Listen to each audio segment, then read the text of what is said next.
नमस्कार, आप देख रहे हैं मास कॉम जंक्शन। मैं डॉक्टर प्रदीप कुमार हाजिर हूं एक और नई वीडियो के साथ। प्रिय विद्यार्थियों, हमारा आज का विषय है बर्लो मॉडल ऑफ कम्युनिकेशन। जी हाँ, डेविड बर्लो का ये मॉडल जो कि बहुत ही अहम स्थान रखता है संचार के मॉडल की कैटेगरी में। डेविड बर्लो साहब अमेरिकन कम्युनिकेशन थियरिस्ट रहे, कम्युनिकेशन साइंटिस्ट रहे। उन्होंने मिशिगन यूनिवर्सिटी में भी पढ़ाया और साथ में इलिनॉइस स्टेट यूनिवर्सिटी में वो प्रेसिडेंट भी रहे। उन्होंने 1960 में मॉडल दिया, डेविड बर्लो मॉडल ऑफ कम्युनिकेशन, जिसको हम SMCR मॉडल के नाम से भी जानते हैं। उन्होंने एक बड़ी अच्छी पुस्तक लिखी, बहुत ही एक नोटेबल उनकी बुक है, नोटेबल वर्क उनका माना जाता है, द प्रोसेस ऑफ कम्युनिकेशन।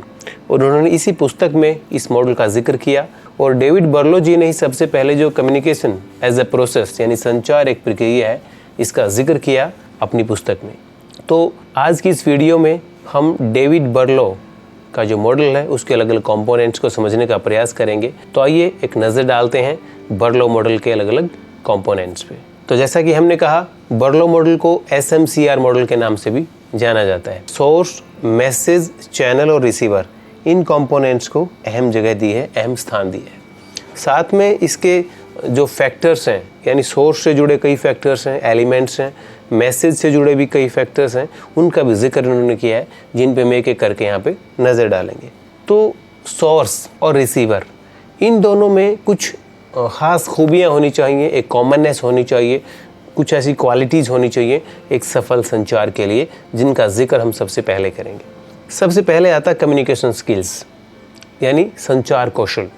अगर आप अच्छे से कम्युनिकेट करना चाह रहे हैं थ्रू ऑरल कम्युनिकेशन और थ्रू रिटन कम्युनिकेशन, किसी भी तरीके से आप एक संचार करना चाह रहे हैं, तो आपकी कम्युनिकेशन स्किल्स का अच्छा होना बहुत ज़रूरी है।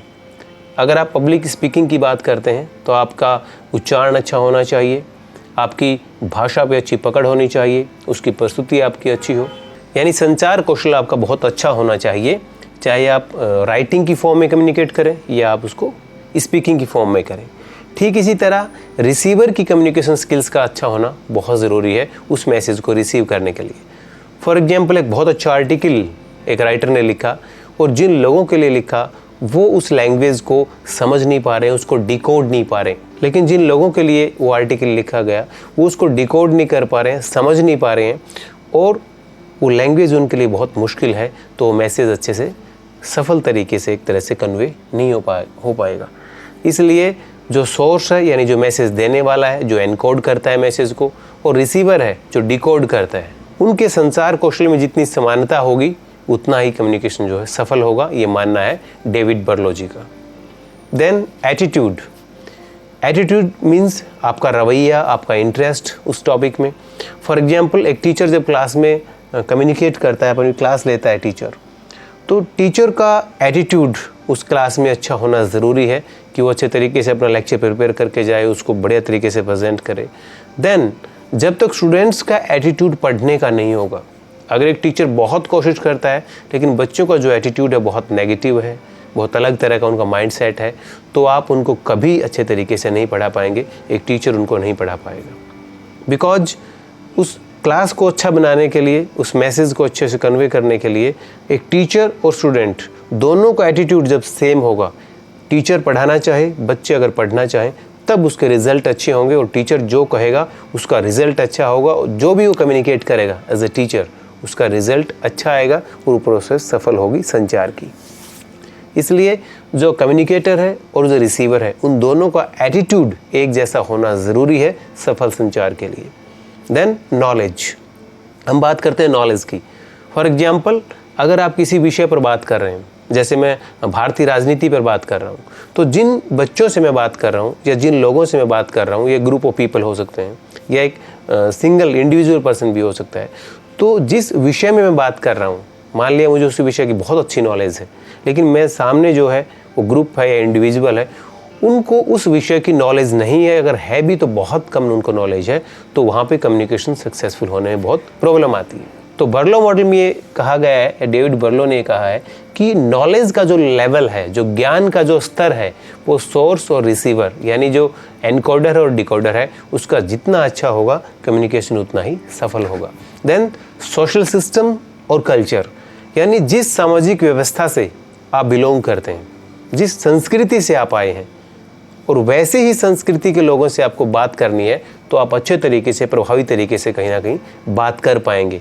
लेकिन आप जिस सोशल सिस्टम से हैं, लेकिन जिनसे आप बात करने गए हैं उनका सोशल सिस्टम आपसे बिल्कुल अलग है, जिसमें दिन रात का अंतर है, that is all together different, तो वहाँ पे बहुत मुश्किल आएगी एक सफल संचार के लिए। अगर हम बात करें हिंदुस्तान की तो यहाँ अलग अलग कल्चर हैं, अलग अलग सोशल सिस्टम है। नॉर्थ इंडिया का अलग कल्चर है, साउथ इंडिया का अलग कल्चर है, नॉर्थ ईस्ट का अलग है तो वेस्ट का अलग है, सेंट्रल इंडिया जो है मध्य भारत वहाँ का अलग है।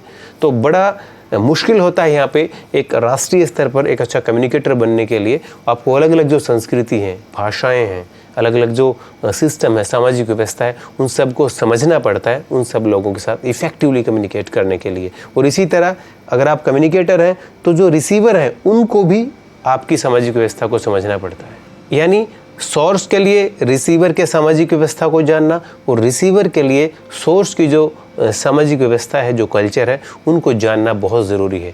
जब उन दोनों में कॉमननेस होगी तो वहाँ पे सफल संचार होगा। नहीं तो जैसे हर कल्चर के सामाजिक व्यवस्था के अपने तरीके होते हैं बात करने के, वहाँ की लैंग्वेज जैसे अलग अलग होती है, तो कहीं ना कहीं दिक्कतें आती हैं अगर उसमें एक मिसमैच हो रहा है। तो सोर्स और रिसीवर में ये कुछ फैक्टर्स बताए हैं डेविड बर्लो ने कि इनका होना ज़रूरी है सफल संचार के लिए। अब हम बात करते हैं मैसेज की। मैसेज में सबसे पहली चीज़ वो कहते हैं कंटेंट, यानी आपका जो कंटेंट है, आपकी जो विषय सामग्री है, वो जितनी मजबूत होगी, जितनी अच्छी होगी, उतना ही आपका संचार जो है वो सफल होगा। इससे पहले की ज़रूरतें आपकी हैं कि आपकी कम्युनिकेशन स्किल्स बहुत अच्छी है, लेकिन आपका संचार कौशल अच्छा है, लेकिन आपका कंटेंट जो है, सामग्री अगर अच्छी नहीं है उसमें, तो वो संचार सफल नहीं होगा, क्योंकि content is the king.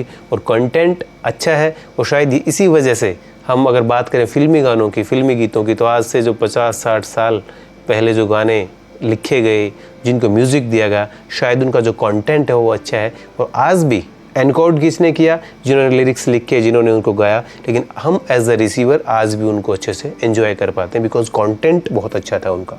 Then elements, अगर हम बात करें एक एज अ स्पीकर, आप जब बात करते हैं आप कितना उसको तरीके से, उसमें लैंग्वेज आप कैसे इस्तेमाल करते हैं, आप अपने जो बॉडी के जो मूवमेंट हैं उनको किस तरीके से यूज़ करते हैं, जेस्चर्स है आपका, पोस्चर्स हैं, ये बड़ी अहमियत रखती हैं जो एलिमेंट्स में आती हैं। मैसेज का एक हिस्सा कंटेंट हमने बात की, देन एलिमेंट्स ये भी सही में आता है।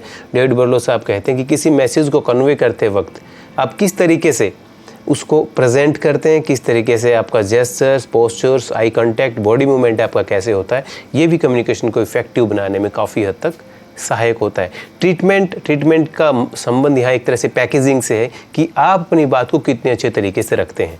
जैसे अगर किसी को अच्छा कंटेंट दे दिया जाए और सेम कंटेंट 10 लोगों को आप अलग अलग बोलने के लिए कहें, तो सब के सब अपने अपने तरीके से उस कंटेंट को प्रेजेंट करते हैं। दिस इज़ कॉल्ड पैकेजिंग, यानी how you treat your content. आप अपने जो कंटेंट के साथ कैसे ट्रीट करते हैं, कैसे उसका ट्रीटमेंट करते हैं। जैसे आप बिस्किट है या कोई भी चीज़ जो पैकेज में आती है, तो उसका कंटेंट उसके अंदर अच्छा है, लेकिन आप जब उस चीज़ को ख़रीदने जाते हैं तो आप उसकी पैकेजिंग भी देखते हैं कि किसकी पैकेजिंग कितनी अच्छी है, ये मैटर करती है। तो आपका कंटेंट अच्छा हो, आपका एलिमेंट अच्छा हो, उसका आपका ट्रीटमेंट भी अच्छा होना चाहिए। देन स्ट्रक्चर, अगर हम बात करें कि एज ए स्पीकर आप बोलने गए हैं और आधा घंटा आपने बोलना है, तो आपने अपने मैसेज को डिज़ाइन करना है कि आपने कब कौन सी बात कहनी है। आपको लगे कि अब ऑडियंस थोड़ी बोर हो रही है तो आप वहाँ पे एक अलग तरीके का कम्युनिकेशन करेंगे। जब आपको लगे कि यहाँ कुछ सीरियस होना है तो फिर ये करेंगे। जिस प्रकार एक फ़िल्म होती है, एक फ़िल्म में आप कुछ ऐसे सीन आते हैं जब हंसते हैं, अचानक एक ऐसा सीन आता है कि या वहाँ पे फाइट होती है, देन यहाँ पे ऐसा सीन आता है जब आप आंखों में आंसू होते हैं। तो एक स्ट्रक्चर होता है। मैसेज आपका एक है, आपका राइटअप हो सकता है, आपका एक भाषण हो सकता है। आपने आधे घंटे के जो आपका एलिमेंट है, जो आपका कंटेंट है, जो भाषण है, उसको स्ट्रक्चर क्या है, उसका कब कहाँ कौन सी बात आपने बोलनी है, उसको आपने प्लान करना है, उसका ढांचा एक आपने तय करना है। देन कोड की बात करें तो कोड का मतलब आपकी लैंग्वेज है, आपके तरीके हैं, आप किस तरीके से उसको बोल रहे हो। जैसे कि हमने कल्चर की बात की, अलग अलग कोड होते हैं, अलग अलग एक तरह से सिंबल होते हैं। जैसे उंगली का अपना एक सिंबल है, अगर आप ज़ोर से अपने हाथ को मजबूती से उठाते हैं तो उसका एक अलग सिंबल है। जब आप ऑडियंस को संबोधित कर रहे होते हैं तो वहाँ पे आपके जो जेस्चर्स हैं, आपका इशारा जो है, आप बोल नहीं रहे लेकिन आपने कुछ इशारा किया तो आपके वो जेस्चर्स जो है काम आते हैं और जो ऑडियंस आपकी उन कोड के ज़रिए समझ जाती है। देन डेविड बर्लो साहब बात करते हैं चैनल की। चैनल मीन्स जिसके माध्यम से संदेश आगे संप्रेषित होता है, आगे जाता है और उसको ग्रहण किया जाता है संदेश को। तो इसमें इन्होंने बात की हियरिंग की, यानी सुन के। एक चैनल है, जब आप बोल रहे होते हैं तो सामने वाला आपके मैसेज को सुन करके ग्रहण कर रहा होता है और अपना फिर रिएक्शन देता है, फिर आपको जवाब देता है। इसी तरह सीइंग यानी देख करके हम मैसेज ले रहे होते हैं। कई बार हम बोल नहीं रहे, सिर्फ हम चीज़ों को ऑब्जर्व कर रहे होते हैं और इसके ज़रिए भी हम मैसेज ग्रहण करते हैं। ये एक चैनल का काम करता है। देन टचिंग, टच करके भी बहुत से मैसेज आपको मिल जाते हैं। जैसे कोई चीज़ गर्म है, उसको आपने टच किया, पता लगेगा कि कितना गर्म हुआ है। जब आप घर में पानी गर्म करते हैं तो उसको आप हल्का सा टच करते हैं, आपको पता लग जाता है पानी कितना गर्म हुआ, कितना अभी उसको और गर्म हमें रखना है। तो टच करके बहुत से मैसेज हो जाते हैं। अगर इसको ह्यूमन एंगल से आप देखें तो जब आप कोई अच्छा काम करके आते हैं तो आपके पेरेंट्स आपके सामने से आते हैं, आप उनको बताते हैं, वो कुछ बोलते नहीं, शायद उनकी आंखों में आंसू होते हैं, लेकिन वो आपके सिर पे हाथ रखते हैं, एक टच करते हैं आपको। हो सकता है आपके फेस को वो टच करें, लेकिन उस टच में इतनी ब्लेसिंग्स होती हैं। तो ये चैनल है और उसके ज़रिए आप समझ जाते हैं कि सामने वाला आपसे कितना प्यार करता है। देन स्मेलिंग के जरिए भी मैसेज कन्वे होता है। फॉर एग्जांपल, आप घर में जाते हैं किसी के पड़ोसी के और आपने एंट्री किया जस्ट, लेकिन आपकी जो नोज़ है बहुत सेंसिटिव है, आपको जल्दी खुशबू आ जाती है, तो आप कहते हैं भाई आज क्या बना रहे हैं आप, उसका नाम लेते हैं कि आज तो आप ये चीज़ बना रहे हैं, हमें भी खाने को मिलेगा क्या। तो ये भी एक मैसेज कन्वे करती है। स्मेलिंग के जरिए भी आपको मैसेज कन्वे होता है कि वहाँ ये बन रहा है। तो ये भी एक सेंस है जिसके ज़रिए एक चैनल का ये काम करती है। देन टेस्टिंग, कुछ चीज़ें ऐसी होती हैं जहाँ आप टेस्ट करके मैसेज कन्वे होता है। फॉर एग्जांपल 10 लोग हैं आपके घर में आए हुए, खाना बन रहा है, आपने उसको टेस्ट किया, सारे लोग कह रहे हैं भूख लगी जल्दी खाना डालो, आपने उसको टेस्ट किया और आपने कहा हाँ अब खाना पक चुका, हम खाएंगे। तो आपने उन 10 लोगों को मैसेज कन्वे किया और आपका चैनल क्या बना, उसको आप टेस्ट करके, यानी मैसेज आपने लिया देन उनको आपने कन्वे किया थ्रू टेस्टिंग। तो ये चैनल के तौर पे इस्तेमाल किया है डेविड बर्लो साहब ने। तो उनका ये पूरा मॉडल है, SMCR मॉडल है, जिसमें उन्होंने सोर्स के अलग अलग फैक्टर्स बताए हैं और रिसीवर और सोर्स, उनमें कुछ कॉमन फैक्टर्स उन्होंने बताए हैं जिनका होना ज़रूरी है सफल संचार के लिए।